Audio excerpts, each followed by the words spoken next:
10% down payment pay করলে এই বাড়ির মর্টগেজ এবং ক্লোজিং কস্ট কত আসতে পারে? এই বাড়িটি আমেরিকার জর্জিয়ার লিলবার্ন শহরে। লিলবার্নের এই বাড়িটির HOA হচ্ছে $183, $183, এবং এই বাড়ির ডাউন পেমেন্ট আসছে হলো 23,900। এটি হচ্ছে 10% ডাউন পেমেন্টের জন্য। আর ক্লোজিং কস্ট হচ্ছে $10,253।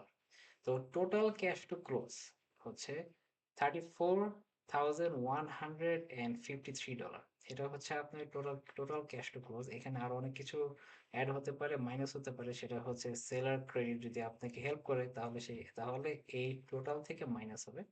সেটা হচ্ছে সেলার ক্রেডিটের জন্য। আর এখানে মান্থলি যেটা আসবে সেটা হচ্ছে 1890, অলমোস্ট 90, আর $1889 আর কি।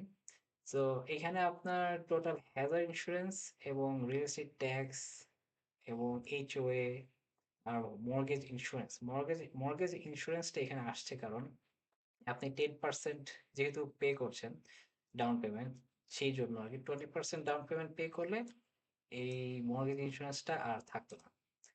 আর এইখানে আপনার ক্লোজিং কস্টে আপনি $10,253 পে করছেন, সেখানে আপনাকে লেন্ডার হেল্প করবে $519।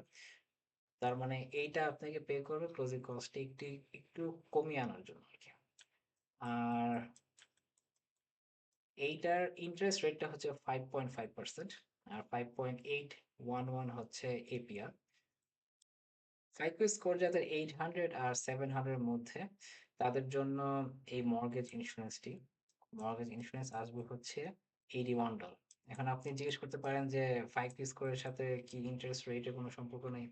বাড়ি কেনার সময় ফাইভ স্কোর ইন্টারেস্ট রেটটা খুব একটা বাড়ায় না, কমায় না। কারণ সেটি রিফাইন্যান্সের সময় আপনার ফাইভ স্কোরটি ইন্টারেস্ট রেটটা বাড়াবে এবং কমাবে।